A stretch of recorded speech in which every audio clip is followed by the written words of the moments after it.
The biographer is now faced with a difficulty which it is better perhaps to confess than to gloss over. Up to this point in telling the story of Orlando's life, documents, both private and historical, have made it possible to fulfill the first duty of a biographer, which is to plod, without looking to right or left, in the indelible footprints of truth, unenticed by flowers, regardless of shade, on and on methodically till we fall plump into the grave and write finis on the tombstone above our heads. But now we come to an episode which lies right across our path, so that there is no ignoring it. Yet it is dark, mysterious, and undocumented, so that there is no explaining it. Volumes might be written in interpretation of it, whole religious systems founded upon the signification of it. Our simple duty is to state the facts as far as they are known, and so let the reader make of them what he may. In the summer of that disastrous winter which saw the frost, the flood, the deaths of many thousands, and the complete downfall of Orlando's hopes, for he was exiled from court, in deep disgrace with the most powerful nobles of his time, the Irish house of Desmond was justly enraged. The king had already trouble enough with the Irish not to relish this further addition. In that summer Orlando retired to his great house in the country and there lived in complete solitude. One June morning, it was Saturday the 18th, he failed to rise at his usual hour, and when his groom went to call him he was found fast asleep. Nor could he be awakened. He lay as if in a trance, without perceptible breathing, and though dogs were set to bark under his window, cymbals, drums, bones beaten perpetually in his room, a gorse bush put under his pillow, and mustard plasters applied to his feet, still he did not wake, take food, or show any sign of life for 7 whole days.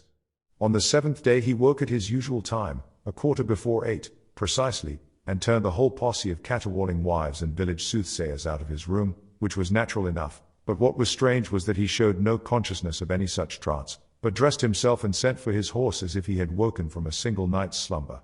Yet some change, it was suspected, must have taken place in the chambers of his brain, for though he was perfectly rational and seemed graver and more sedate in his ways than before, he appeared to have an imperfect recollection of his past life.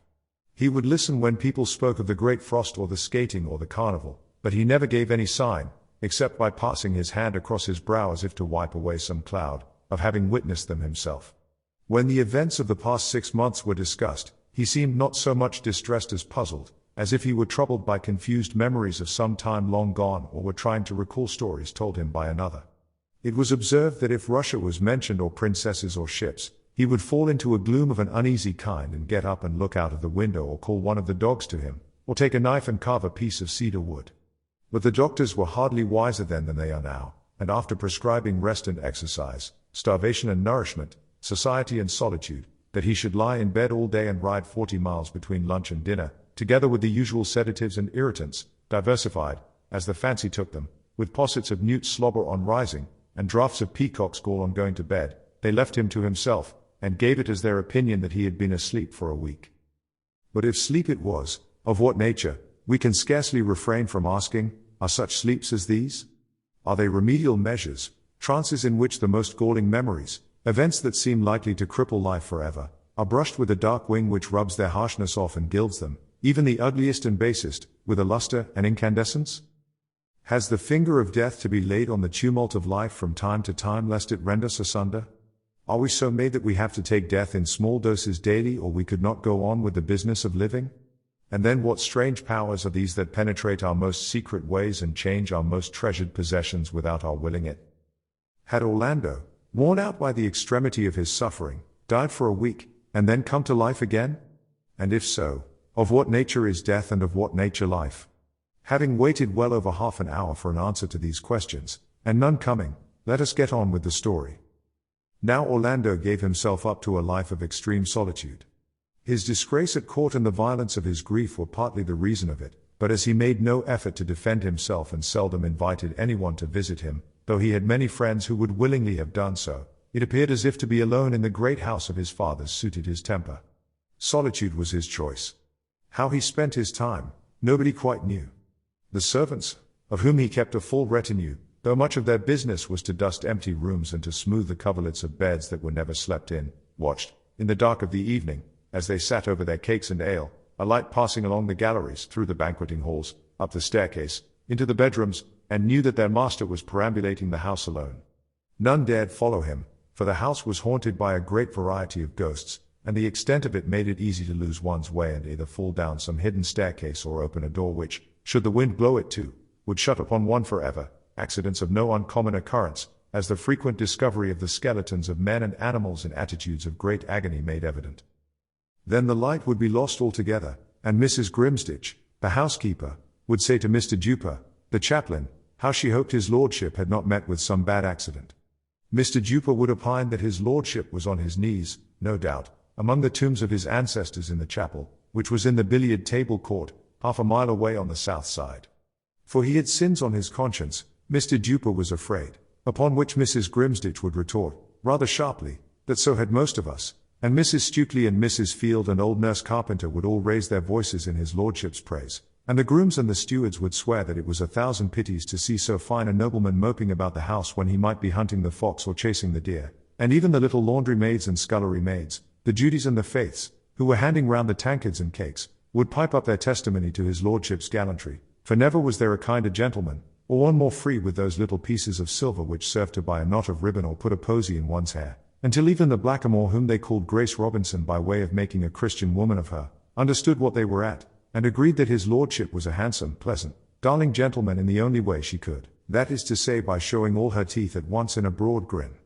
In short, all his serving men and women held him in high respect, and cursed the foreign princess, but they called her by a coarser name than that, who had brought him to this pass. But though it was probably cowardice, or love of hot ale, that led Mr. Duper to imagine his lordship safe among the tombs so that he need not go in search of him, it may well have been that Mr. Duper was right. Orlando now took a strange delight in thoughts of death and decay, and, after pacing the long galleries and ballrooms with a taper in his hand, looking at picture after picture as if he sought the likeness of somebody whom he could not find, would mount into the family pew and sit for hours watching the banners stir and the moonlight waver with a bat or death's head moth to keep him company. Even this was not enough for him, but he must descend into the crypt where his ancestors lay, coffin piled upon coffin, for 10 generations together. The place was so seldom visited that the rats made free with the lead work, and now a thigh bone would catch at his cloak as he passed, or he would crack the skull of some old Sir Malise as it rolled beneath his foot. It was a ghastly sepulchre, dug deep beneath the foundations of the house as if the first lord of the family, who had come from France with the Conqueror, had wished to testify how all pomp is built upon corruption, how the skeleton lies beneath the flesh, how we that dance and sing above must lie below, how the crimson velvet turns to dust, how the ring, here Orlando, stooping his lantern, would pick up a gold circle lacking a stone, that had rolled into a corner, loses its ruby in the eye which was so lustrous shines no more. Nothing remains of all these princes, Orlando would say, indulging in some pardonable exaggeration of their rank, except one digit, and he would take a skeleton hand in his and bend the joints this way and that. Whose hand was it? He went on to ask. The right or the left? The hand of man or woman, of age or youth? Had it urged the war horse, or plied the needle? Had it plucked the rose, or grasped cold steel? Had it, but here either his invention failed him or, what is more likely, provided him with so many instances of what a hand can do that he shrank, as his wont was, from the cardinal labor of composition, which is excision, and he put it with the other bones, thinking how there was a writer called Thomas Brown, a doctor of Norwich, whose writing upon such subjects took his fancy amazingly. So, taking his lantern and seeing that the bones were in order, for though romantic, he was singularly methodical and detested nothing so much as a ball of string on the floor, let alone the skull of an ancestor, he returned to that curious, moody pacing down the galleries, looking for something among the pictures, which was interrupted at length by a veritable spasm of sobbing, at the sight of a Dutch snow scene by an unknown artist. Then it seemed to him that life was not worth living any more. Forgetting the bones of his ancestors and how life is founded on a grave, he stood there shaken with sobs, all for the desire of a woman in Russian trousers, with slanting eyes, a pouting mouth and pearls about her neck. She had gone. She had left him. He was never to see her again. And so he sobbed. And so he found his way back to his own rooms, and Mrs. Grimsditch, seeing the light in the window, put the tankard from her lips and said, "Praise be to God, his lordship was safe in his room again," for she had been thinking all this while that he was foully murdered. Orlando now drew his chair up to the table, opened the works of Sir Thomas Browne and proceeded to investigate the delicate articulation of one of the doctor's longest and most marvellously contorted cogitations. For though these are not matters on which a biographer can profitably enlarge, it is plain enough to those who have done a reader's part in making up from bare hints dropped here and there the whole boundary and circumference of a living person, can hear in what we only whisper a living voice, can see, often when we say nothing about it, exactly what he looked like, know without a word to guide them precisely what he thought, And it is for readers such as these that we write. It is plain then to such a reader that Orlando was strangely compounded of many humours, of melancholy, of indolence, of passion, of love, of solitude, to say nothing of all those contortions and subtleties of temper which were indicated on the first page, when he slashed at a dead nigger's head, cut it down, hung it chivalrously out of his reach again, and then betook himself to the window seat with a book. The taste for books was an early one. As a child he was sometimes found at midnight by a page still reading. They took his taper away, and he bred glow-worms to serve his purpose. They took the glow-worms away, and he almost burnt the house down with a tinder. To put it in a nutshell, leaving the novelist to smooth out the crumpled silk and all its implications, he was a nobleman afflicted with a love of literature. Many people of his time, still more of his rank, escaped the infection and were thus free to run or ride or make love at their own sweet will. But some were early infected by a germ said to be bred of the pollen of the asphodel and to be blown out of Greece and Italy, which was of so deadly a nature that it would shake the hand as it was raised to strike, and cloud the eye as it sought its prey, and make the tongue stammer as it declared its love. It was the fatal nature of this disease to substitute a phantom for reality, so that Orlando, to whom fortune had given every gift, plate, linen, houses, men-servants, carpets, beds in profusion, had only to open a book for the whole vast accumulation to turn to mist. The 9 acres of stone which were his house vanished, 150 indoor servants disappeared, his 80 riding horses became invisible. It would take too long to count the carpets, sofas, trappings, china, plate, cruets, chafing dishes and other movables often of beaten gold, which evaporated like so much sea mist under the miasma. So it was, and Orlando would sit by himself, reading, a naked man. The disease gained rapidly upon him now in his solitude. He would read often 6 hours into the night, and when they came to him for orders about the slaughtering of cattle or the harvesting of wheat, he would push away his folio and look as if he did not understand what was said to him. This was bad enough and wrung the hearts of Hall, the falconer, of Giles, the groom, of Mrs. Grimsditch, the housekeeper, of Mr. Duper, the chaplain. A fine gentleman like that, they said, had no need of books. Let him leave books, they said, to the palsied or the dying. But worse was to come. For once the disease of reading has laid upon the system, it weakens it so that it falls an easy prey to that other scourge which dwells in the ink-pot and festers in the quill. The wretch takes to writing. And while this is bad enough in a poor man, whose only property is a chair and a table set beneath a leaky roof.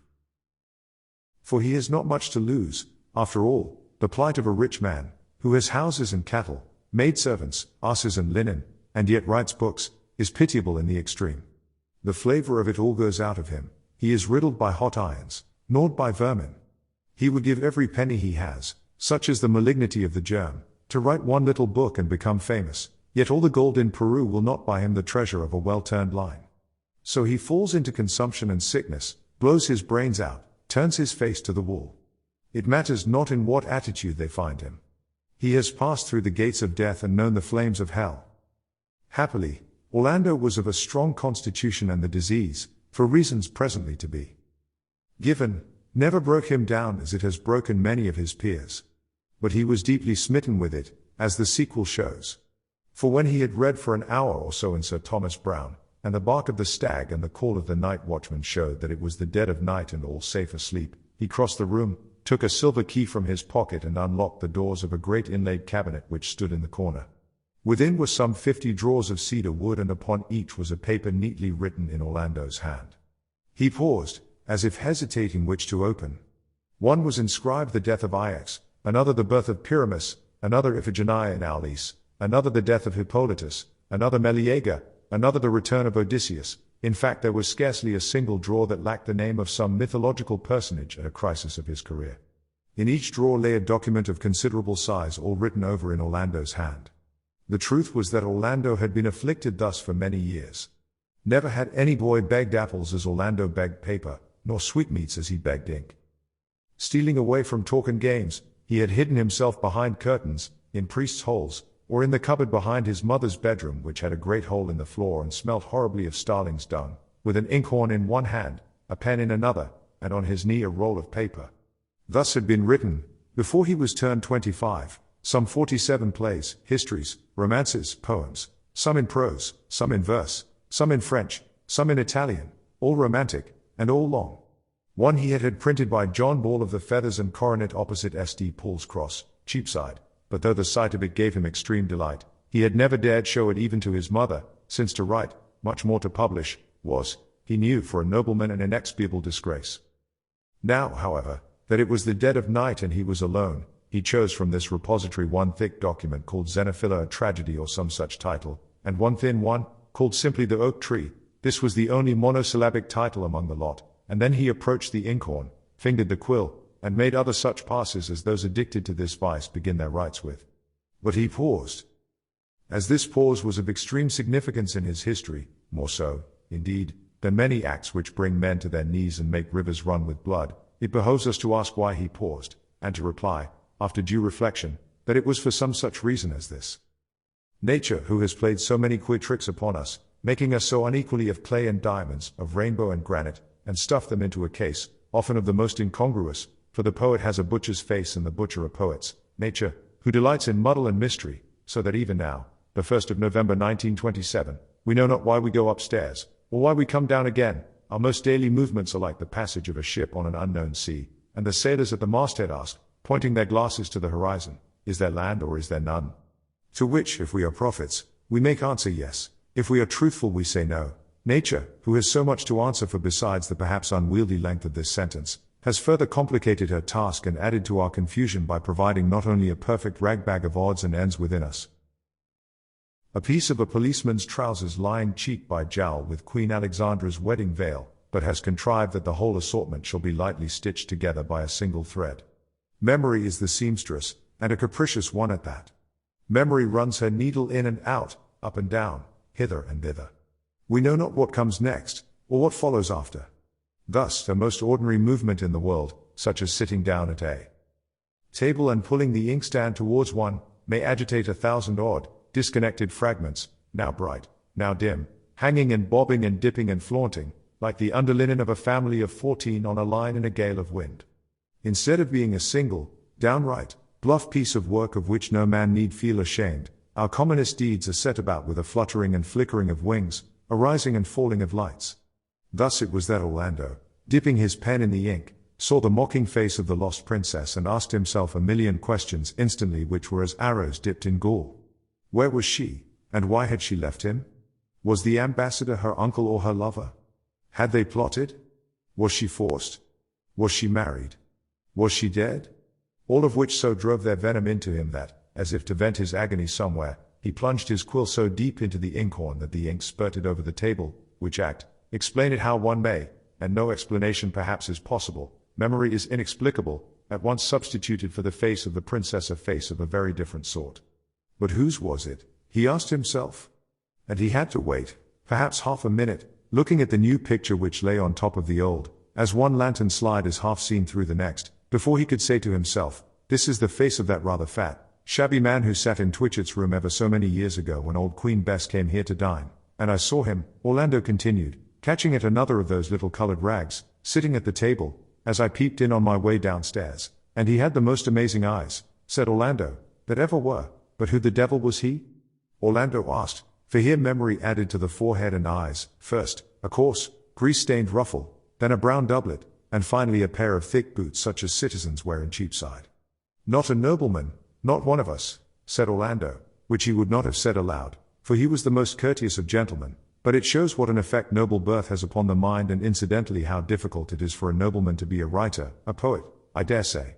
By all the laws, memory, having disturbed him sufficiently, should now have blotted the whole thing out completely, or have fetched up something so idiotic and out of keeping, like a dog chasing a cat or an old woman blowing her nose into a red cotton handkerchief, that, in despair of keeping pace with her vagaries, Orlando should have struck his pen in earnest against his paper. For we can, if we have the resolution, turn the hussy, memory, and all her ragtag and bobtail out of the house, but Orlando paused. Memory still held before him the image of a shabby man with big, bright eyes. Still he looked, still he paused. It is these pauses that are our undoing. It is then that sedition enters the fortress and our troops rise in insurrection. Once before he had paused, and love with its horrid rout, its shawms, its cymbals, and its heads with gory locks torn from the shoulders had burst in.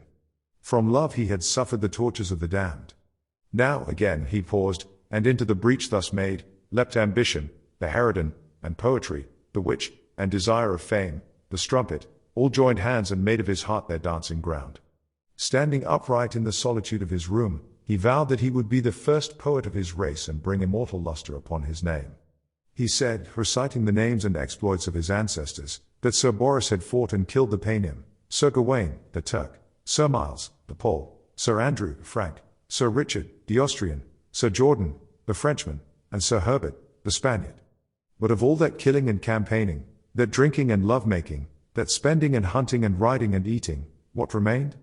A skull, a finger. Whereas, he said, turning to the page of Sir Thomas Browne, which lay open upon the table, and again he paused. Like an incantation rising from all parts of the room, from the night wind and the moonlight, rolled the divine melody of those words which, lest they should outstare this page, we will leave where they lie entombed, not dead, embalmed rather, so fresh is their color, so sound their breathing, and Orlando, comparing that achievement with those of his ancestors, cried out that they and their deeds were dust and ashes, but this man and his words were immortal. He soon perceived, however, that the battles which Sir Miles and the rest had waged against armed knights to win a kingdom, were not half so arduous as this which he now undertook to win immortality against the English language.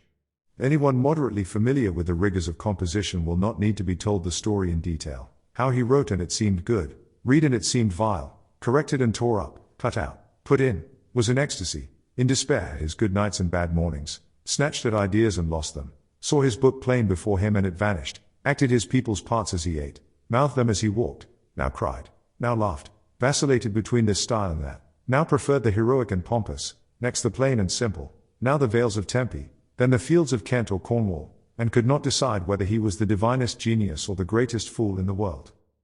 It was to settle this last question that he decided, after many months of such feverish labor, to break the solitude of years and communicate with the outer world. He had a friend in London, one Giles Isham, of Norfolk, who, of gentle birth, was acquainted with writers and could doubtless put him in touch with some member of that blessed, indeed sacred, fraternity. For, to Orlando in the state he was now in, there was a glory about a man who had written a book and had it printed, which outshone all the glories of blood and state. To his imagination it seemed as if even the bodies of those instinct with such divine thoughts must be transfigured. They must have aureoles for hair, incense for breath, and roses must grow between their lips, which was certainly not true either of himself or Mr. Duper. He could think of no greater happiness than to be allowed to sit behind a curtain and hear them talk. Even the imagination of that bold and various discourse made the memory of what he and his courtier friends used to talk about, a dog, a horse, a woman, a game of cards, seem brutish in the extreme. He bethought him with pride that he had always been called a scholar, and sneered at for his love of solitude and books. He had never been apt at pretty phrases. He would stand stock still, blush, and stride like a grenadier in a lady's drawing-room. He had twice fallen, in sheer abstraction, from his horse. He had broken Lady Winchelsea's fan once while making a rhyme.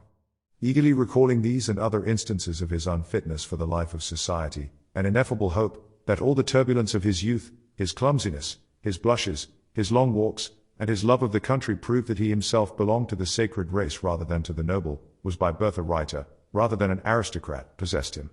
For the first time since the night of the great flood he was happy. He now commissioned Mr. Isham of Norfolk to deliver to Mr. Nicholas Green of Clifford's in a document which set forth Orlando's admiration for his works, for Nick Green was a very famous writer at that time, and his desire to make his acquaintance, which he scarcely dared ask, for he had nothing to offer in return, but if Mr. Nicholas Green would condescend to visit him, a coach and four would be at the corner of Fetter Lane at whatever hour Mr. Green chose to appoint, and bring him safely to Orlando's house.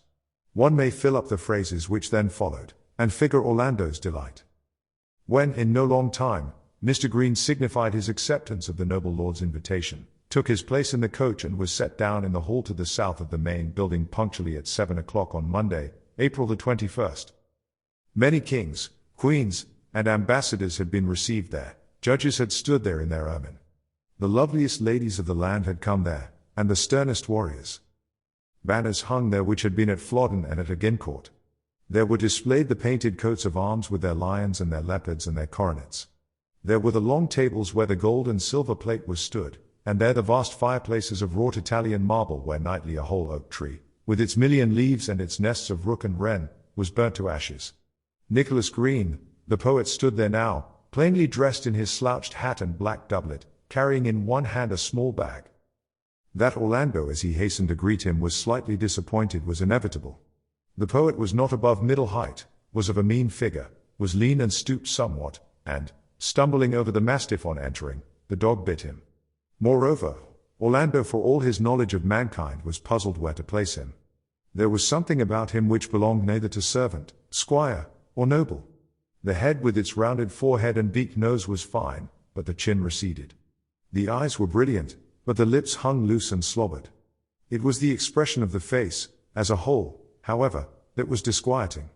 There was none of that stately composure which makes the faces of the nobility so pleasing to look at, nor had it anything of the dignified civility of a well-trained domestic's face. It was a face seamed, puckered, and drawn together. Poet though he was, it seemed as if he were more used to scold than to flatter, to quarrel than to coo, to scramble than to ride, to struggle than to rest, to hate than to love. This, too, was shown by the quickness of his movements, and by something fiery and suspicious in his glance.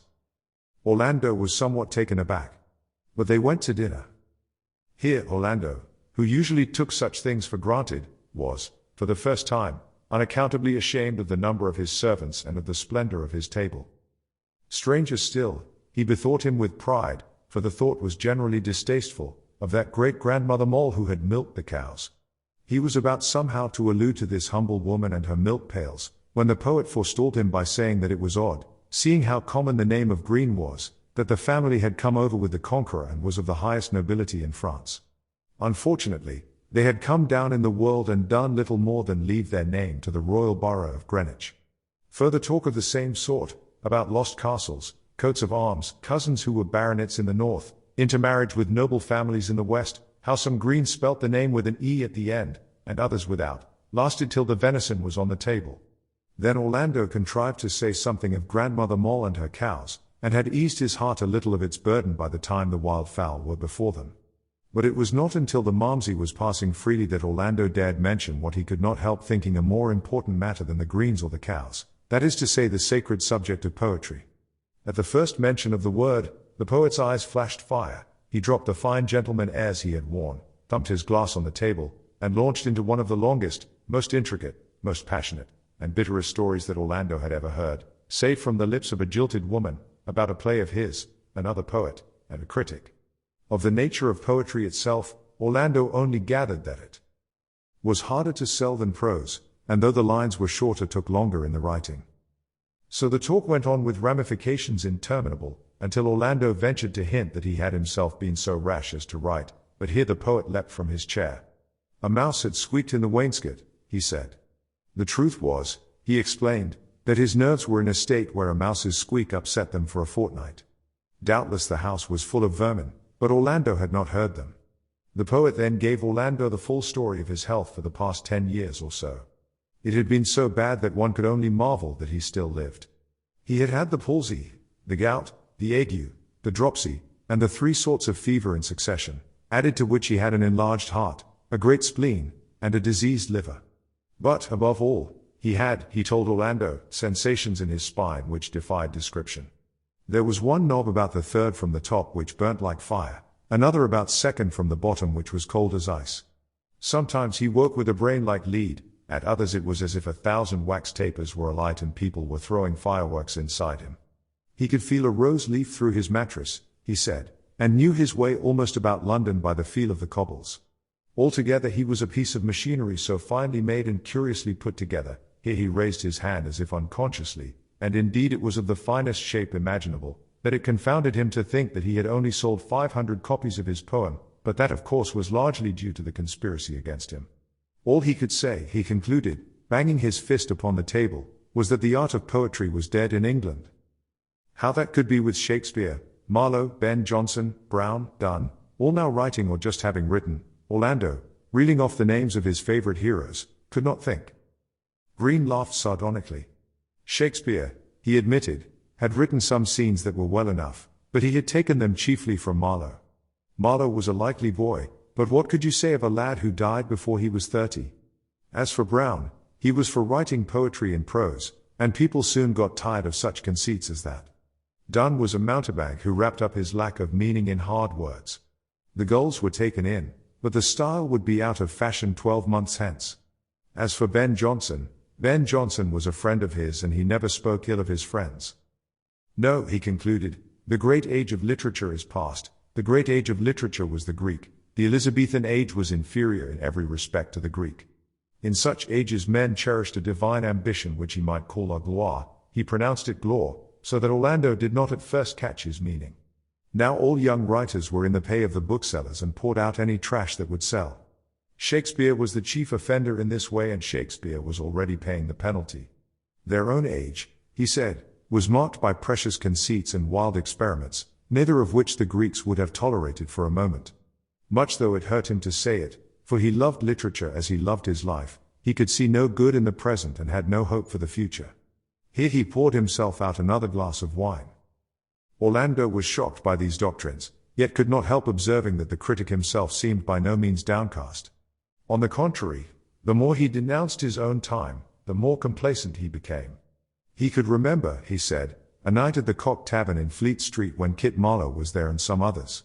Kit was in high feather, rather drunk, which he easily became, and in a mood to say silly things. He could see him now, brandishing his glass at the company and hiccuping out, "Stab my vitals, Bill," this was to Shakespeare, "there's a great wave coming and you're on the top of it." By which he meant, Green explained, that they were trembling on the verge of a great age in English literature, and that Shakespeare was to be a poet of some importance. Happily for himself, he was killed 2 nights later in a drunken brawl, and so did not live to see how this prediction turned out. "Poor foolish fellow," said Green, "to go and say a thing like that. A great age, forsooth, the Elizabethan a great age. So, my dear lord," he continued, settling himself comfortably in his chair and rubbing the wine glass between his fingers, "we must make the best of it, cherish the past and honor those writers, there are still a few of them, who take antiquity for their model and write, not for pay but for glore." Orlando could have wished him a better accent. "Glore," said Green, "is the spur of noble minds. Had I a pension of £300 a year paid quarterly, I would live for glore alone. I would lie in bed every morning reading Cicero. I would imitate his style so that you couldn't tell the difference between us. That's what I call fine writing," said Green, "that's what I call glore. But it's necessary to have a pension to do it." By this time Orlando had abandoned all hope of discussing his own work with the poet, but this mattered the less as the talk now got upon the lives and characters of Shakespeare, Ben Jonson, and the rest, all of whom Green had known intimately and about whom he had 1,000 anecdotes of the most amusing kind to tell. Orlando had never laughed so much in his life. These, then, were his gods. Half were drunken and all were amorous. Most of them quarreled with their wives, not one of them was above a lie or an intrigue of the most paltry kind. Their poetry was scribbled down on the backs of washing bills held to the heads of printers' devils at the street door. Thus Hamlet went to press, thus Lear, thus Othello. No wonder, as Green said, that these plays show the faults they do. The rest of the time was spent in carousings and junketings in taverns and in beer gardens, when things were said that passed belief for wit, and things were done that made the utmost frolic of the courtiers seem pale in comparison. All this Green told with a spirit that roused Orlando to the highest pitch of delight. He had a power of mimicry that brought the dead to life, and could say the finest things of books provided they were written 300 years ago. So time passed, and Orlando felt for his guest a strange mixture of liking and contempt, of admiration and pity, as well as something too indefinite to be called by any one name, but had something of fear in it and something of fascination. He talked incessantly about himself, yet was such good company that one could listen to the story of his ague forever. Then he was so witty, then he was so irreverent, then he made so free with the names of God and woman, then he was so full of queer crafts and had such strange lore in his head, could make salad in 300 different ways, knew all that could be known of the mixing of wines, played 6 musical instruments, and was the first person, and perhaps the last, to toast cheese in the great Italian fireplace. That he did not know a geranium from a carnation, an oak from a birch tree, a mastiff from a greyhound, a teg from a ewe, wheat from barley, plough land from fallow, was ignorant of the rotation of the crops, thought oranges grew underground and turnips on trees, preferred any townscape to any landscape. All this and much more amazed Orlando, who had never met anybody of his kind before. Even the maids, who despised him, tittered at his jokes, and the men-servants, who loathed him, hung about to hear his stories. Indeed, the house had never been so lively as now that he was there, all of which gave Orlando a great deal to think about, and caused him to compare this way of life with the old. He recalled the sort of talk he had been used to about the King of Spain's apoplexy or the mating of a bitch. He bethought him how the day passed between the stables and the dressing closet. He remembered how the lords snored over their wine and hated anybody who woke them up. He bethought him how active and valiant they were in body, how slothful and timid in mind. Worried by these thoughts, and unable to strike a proper balance, he came to the conclusion that he had admitted to his house a plaguey spirit of unrest that would never suffer him to sleep sound again. At the same moment, Nick Green came to precisely the opposite conclusion. Lying in bed of a morning on the softest pillows between the smoothest sheets and looking out of his oriel window upon turf which for centuries had known neither dandelion nor dockweed, he thought that unless he could somehow make his escape, he should be smothered alive. Getting up and hearing the pigeons coo, dressing and hearing the fountains fall, he thought that unless he could hear the drays roar upon the cobbles of Fleet Street, he would never write another line. If this goes on much longer, he thought, hearing the footman mend the fire and spread the table with silver dishes next door, I shall fall asleep and, here he gave a prodigious yawn, sleeping die. So he sought Orlando in his room, and explained that he had not been able to sleep a wink all night because of the silence. Indeed, the house was surrounded by a park 15 miles in circumference and a wall 10 feet high. Silence, he said, was of all things the most oppressive to his nerves.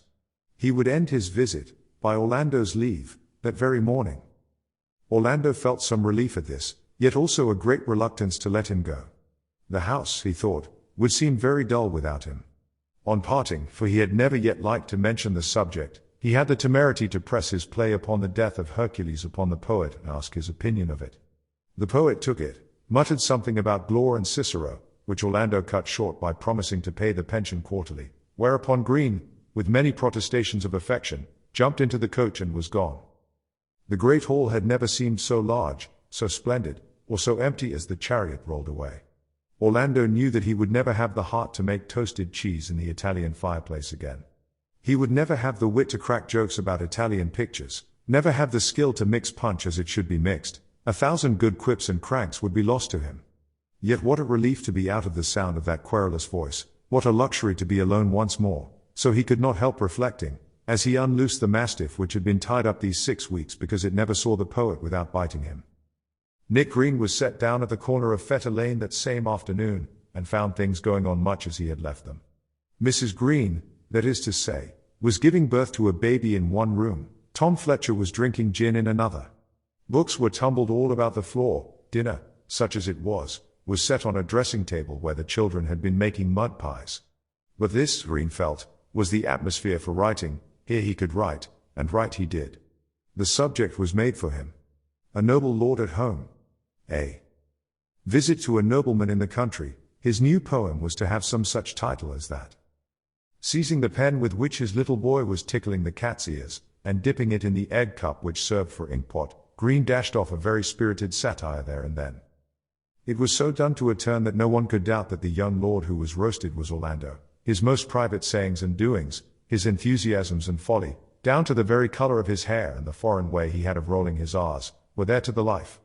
And if there had been any doubt about it, Green clinched the matter by introducing, with scarcely any disguise, passages from that aristocratic tragedy, The Death of Hercules, which he found as he expected, wordy and bombastic in the extreme. The pamphlet, which ran at once into several editions, and paid the expenses of Mrs. Green's 10th lying in, was soon sent by friends who take care of such matters to Orlando himself. When he had read it, which he did with deadly composure from start to finish, he rang for the footman, delivered the document to him at the end of a pair of tongs, bade him drop it in the filthiest heart of the foulest midden on the estate. Then, when the man was turning to go, he stopped him. Take the swiftest horse in the stable, he said, ride for dear life to Harwich. There embark upon a ship which you will find bound for Norway. Buy for me from the king's own kennels the finest elk hounds of the royal strain, male and female. Bring them back without delay. For, he murmured, scarcely above his breath as he turned to his books, I have done with men. The footman, who was perfectly trained in his duties, bowed and disappeared. He fulfilled his task so efficiently that he was back that day 3 weeks, leading in his hand a leash of the finest elk hounds, one of whom, a female, gave birth that very night under the dinner table to a litter of 8 fine puppies. Orlando had them brought to his bedchamber. For, he said, I have done with men. Nevertheless, he paid the pension quarterly. Thus, at the age of 30, or thereabouts, this young nobleman had not only had every experience that life has to offer, but had seen the worthlessness of them all. Love and ambition, women and poets were all equally vain. Literature was a farce. The night after reading Green's Visit to a Nobleman in the Country, he burnt in a great conflagration 57 poetical works, only retaining the oak tree, which was his boyish dream and very short. Two things alone remained to him in which he now put any trust: dogs and nature, an elk hound and a rose bush. The world, in all its variety, life in all its complexity, had shrunk to that. Dogs and a bush were the whole of it. So, feeling quit of a vast mountain of illusion, and very naked in consequence, he called his hounds to him and strode through the park. So long had he been secluded, writing and reading, that he had half forgotten the amenities of nature, which in June can be great. When he reached that high mound whence on fine days half of England with a slice of Wales and Scotland thrown in can be seen, he flung himself under his favourite oak tree and felt that if he need never speak to another man or woman so long as he lived, if his dogs did not develop the faculty of speech, if he never met a poet or a princess again, he might make out what years remained to him in tolerable content.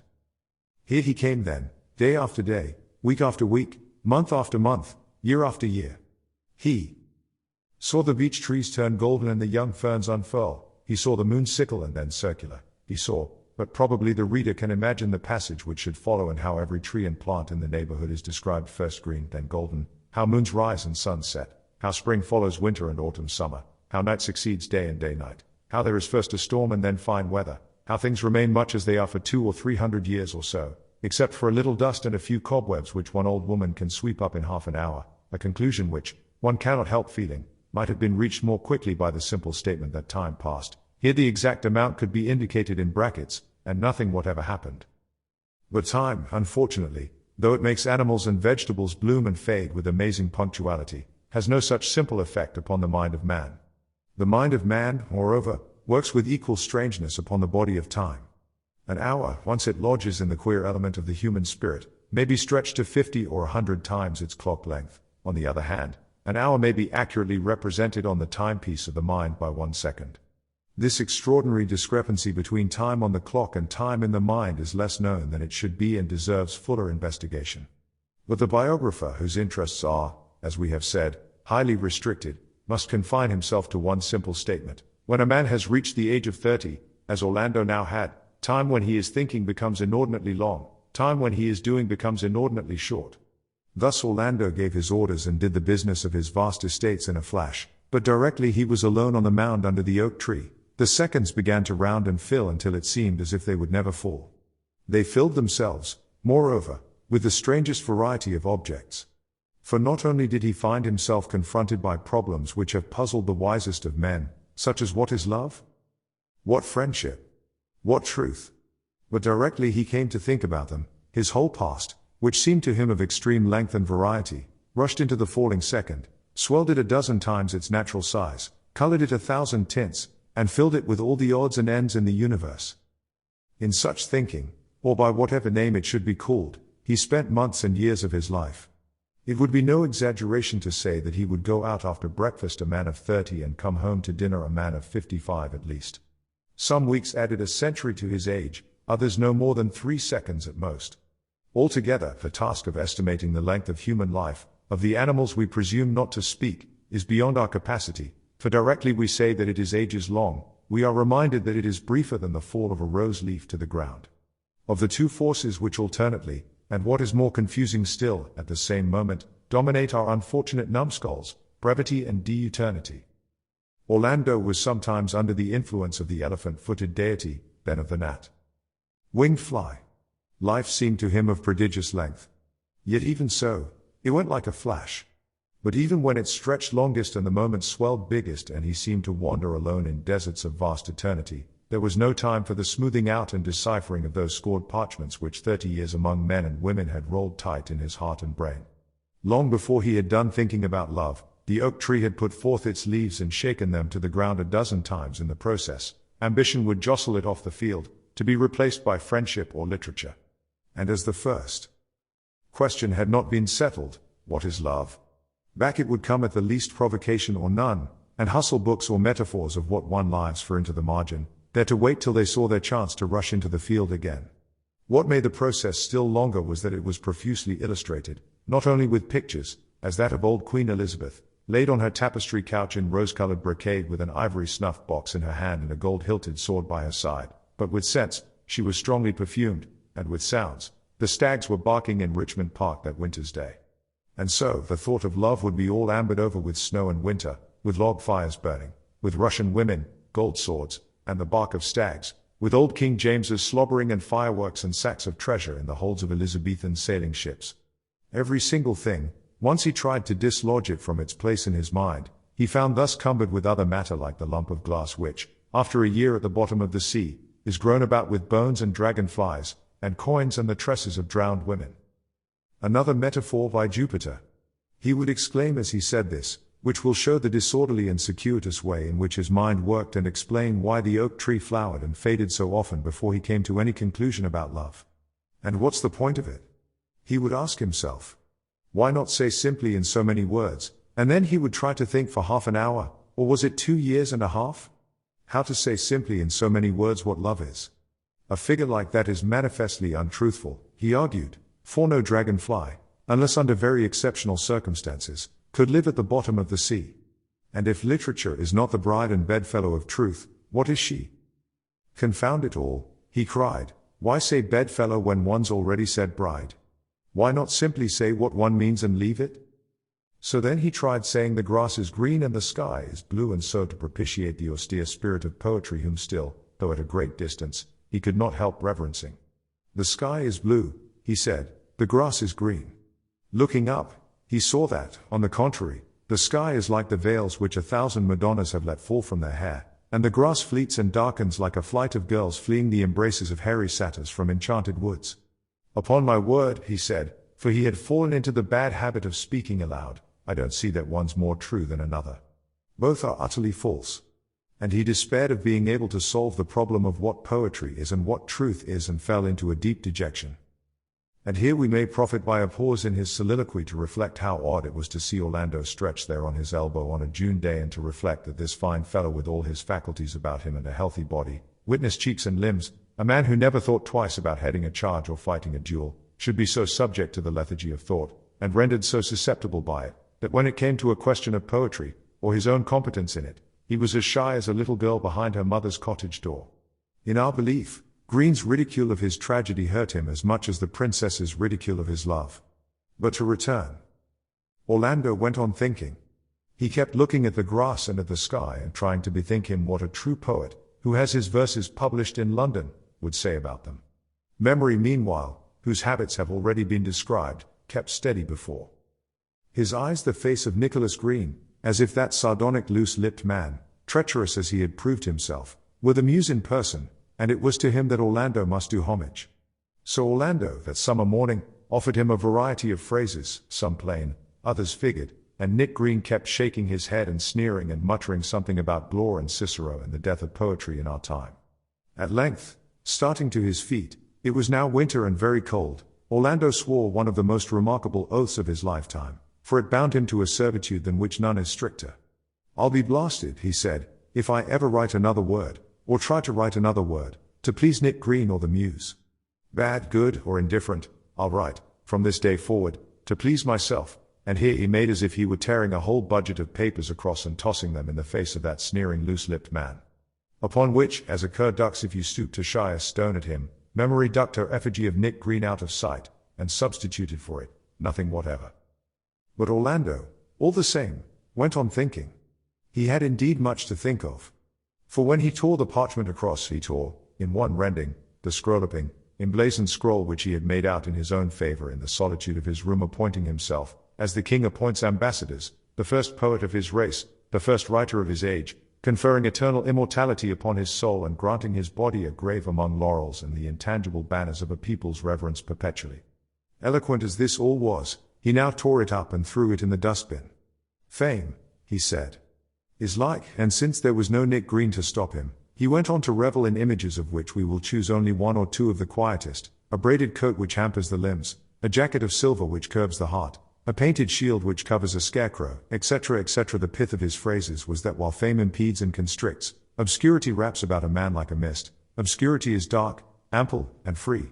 Obscurity lets the mind take its way unimpeded.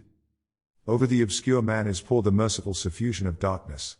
None knows where he goes or comes.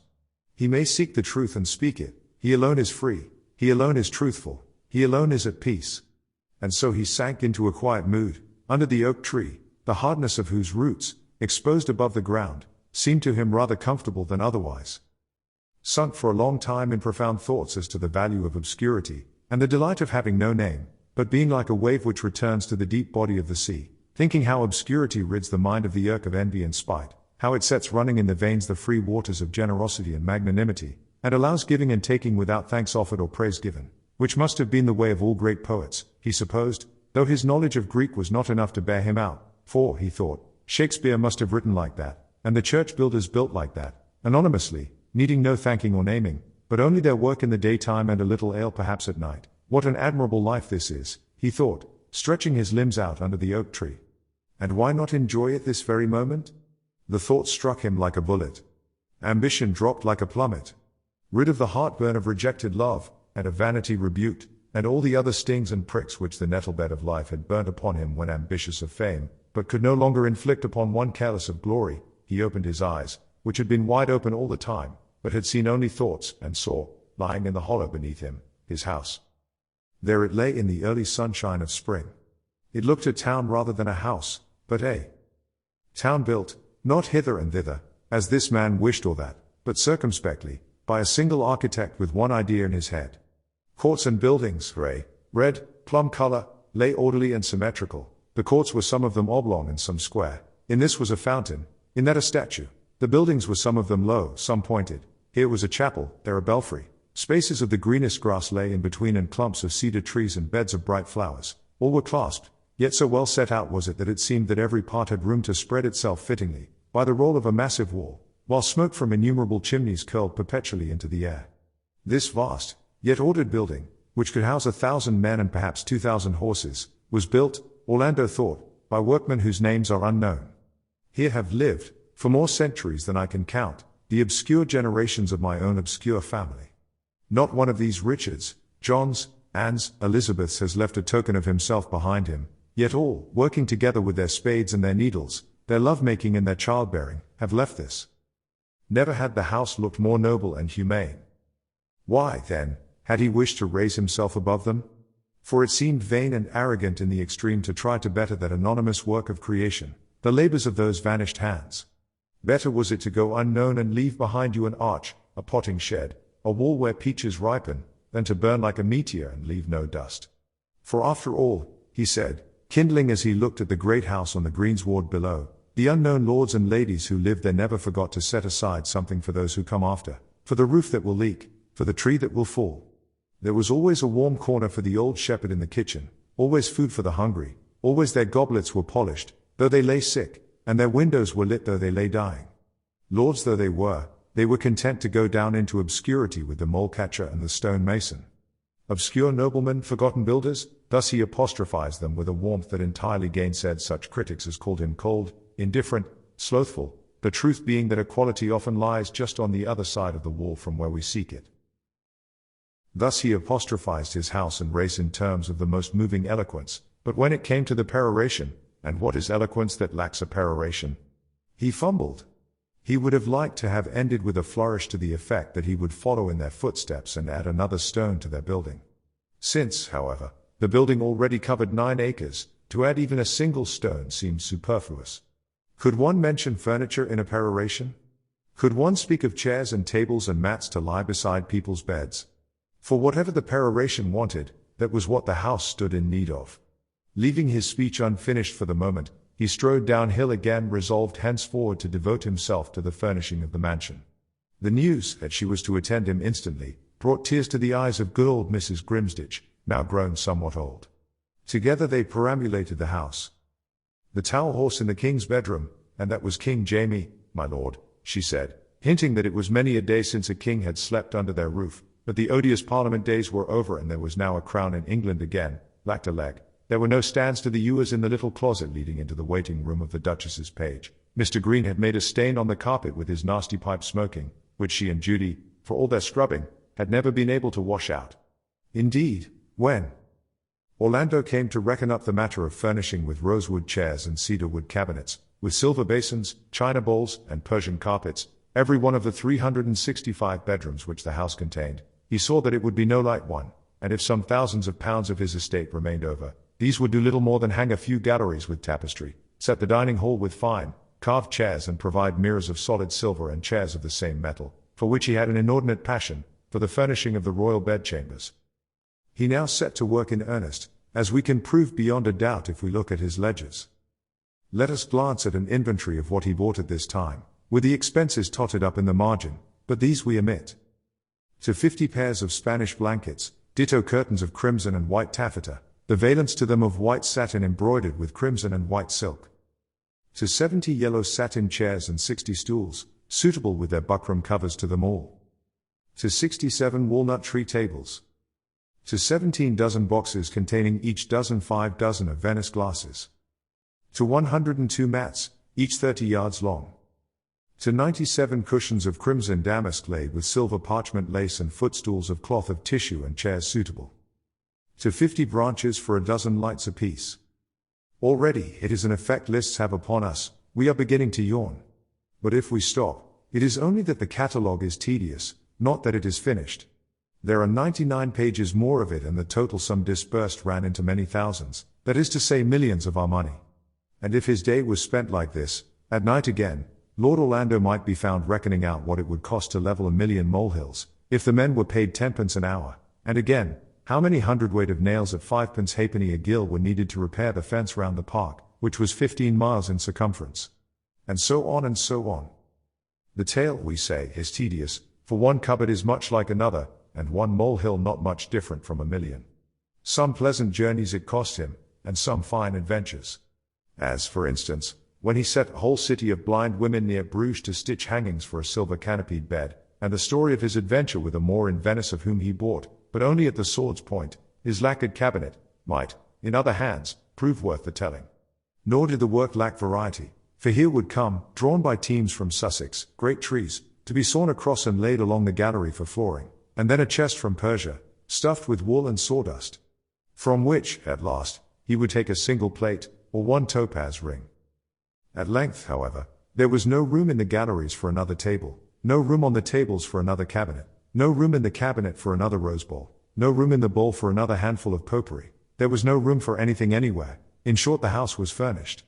In the garden snowdrops, crocuses, hyacinths, magnolias, roses, lilies, asters, adelia in all its varieties, pear trees and apple trees and cherry trees and mulberry trees, with an enormous quantity of rare and flowering shrubs, of trees evergreen and perennial, grew so thick on each other's roots that there was no plot of earth without its bloom, and no stretch of sward without its shade. In addition, he had imported wild fowl with gay plumage, and 2 Malay bears, the surliness of whose manners concealed, he was certain, trusty hearts. All now was ready, and when it was evening and the innumerable silver sconces were lit and the light airs which for ever moved about the galleries stirred the blue and green arras, so that it looked as if the huntsmen were riding and Daphne flying, when the silver shone and lacquer glowed and wood kindled, when the carved chairs held their arms out and dolphins swam upon the walls with mermaids on their backs, when all this and much more than all this was complete and to his liking, Orlando walked through the house with his elk hounds following and felt content. He had matter now, he thought, to fill out his peroration. Perhaps it would be well to begin the speech all over again. Yet, as he paraded the galleries he felt that still something was lacking. Chairs and tables, however richly gilt and carved, sofas, resting on lions' paws with swans' necks curving under them, beds even of the softest swan's down are not by themselves enough. People sitting in them, people lying in them improve them amazingly. Accordingly Orlando now began a series of very splendid entertainments to the nobility and gentry of the neighborhood. The 365 bedrooms were full for a month at a time. Guests jostled each other on the 52 staircases. 300 servants bustled about the pantries. Banquets took place almost nightly. Thus, in a very few years, Orlando had worn the nap off his velvet, and spent the half of his fortune, but he had earned the good opinion of his neighbors, held a score of offices in the county, and was annually presented with perhaps a dozen volumes dedicated to his lordship in rather fulsome terms by grateful poets. For though he was careful not to consort with writers at that time and kept himself always aloof from ladies of foreign blood, still, he was excessively generous both to women and to poets, and both adored him. But when the feasting was at its height and his guests were at their revels, he was apt to take himself off to his private room alone. There when the door was shut, and he was certain of privacy, he would have out an old writing book, stitched together with silk stolen from his mother's workbox, and labeled in a round schoolboy hand, "The Oak Tree, a Poem." In this he would write till midnight chimed and long after. But as he scratched out as many lines as he wrote in, the sum of them was often, at the end of the year, rather less than at the beginning, and it looked as if in the process of writing the poem would be completely unwritten. For it is for the historian of letters to remark that he had changed his style amazingly. His floridity was chastened, his abundance curbed, the age of prose was congealing those warm fountains. The very landscape outside was less stuck about with garlands, and the briars themselves were less thorned and intricate.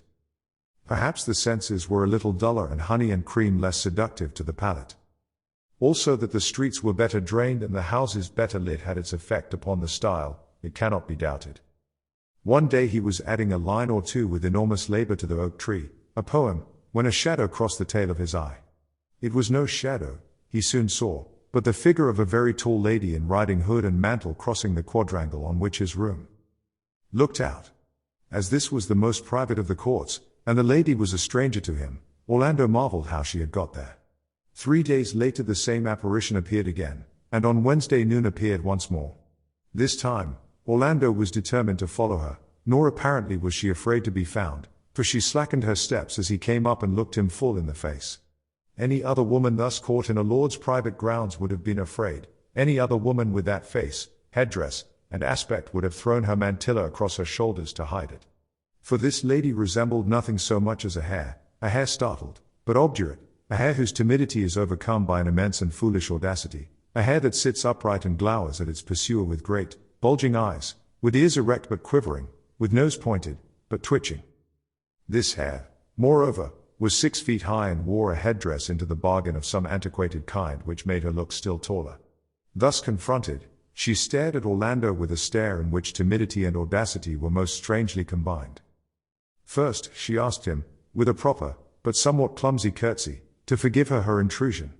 Then, rising to her full height again, which must have been something over 6 feet too, she went on to say, but with such a cackle of nervous laughter, so much heeing and haw-hawing that Orlando thought she must have escaped from a lunatic asylum, that she was the Archduchess Harriet Griselda of Finster Orhorn and Scand Opboom in the Romanian territory.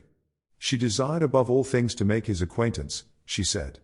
She had taken lodging over a baker's shop at the park gates. She had seen his picture, and it was the image of a sister of hers who was, here she guffawed, long since dead. She was visiting the English court. The Queen was her cousin. The King was a very good fellow but seldom went to bed sober. Here she tee-heed and hawed again. In short, there was nothing for it but to ask her in and give her a glass of wine. Indoors, her manners regained the hauteur natural to a Romanian archduchess, and had she not shown a knowledge of wines rare in a lady, and made some observations upon firearms and the customs of sportsmen in her country, which were sensible enough, the talk would have lacked spontaneity. Jumping to her feet at last, she announced that she would call the following day, swept another prodigious curtsy and departed. The following day, Orlando rode out. The next, he turned his back. On the third he drew his curtain. On the fourth it rained, and as he could not keep a lady in the wet, nor was altogether averse to company, he invited her in and asked her opinion whether a suit of armor, which belonged to an ancestor of his, was the work of Jacobi or of Top. He inclined to Top. She held another opinion, it matters very little which. But it is of some importance to the course of our story that, in illustrating her argument, which had to do with the working of the tie pieces, the Archduchess Harriet took the golden shin case and fitted it to Orlando's leg. That he had a pair of the shapeliest legs that any nobleman has ever stood upright upon has already been said. Perhaps something in the way she fastened the ankle buckle, or her stooping posture, or Orlando's long seclusion, or the natural sympathy which is between the sexes, or the burgundy, or the fire, any of these causes may have been to blame, for certainly blame there is on one side or another, when a nobleman of Orlando's breeding, entertaining a lady in his house, and she his elder by many years, with a face a yard long and staring eyes, dressed somewhat ridiculously too, in a mantle and riding cloak though the season was warm, blame there is when such a nobleman is so suddenly and violently overcome by passion of some sort that he has to leave the room.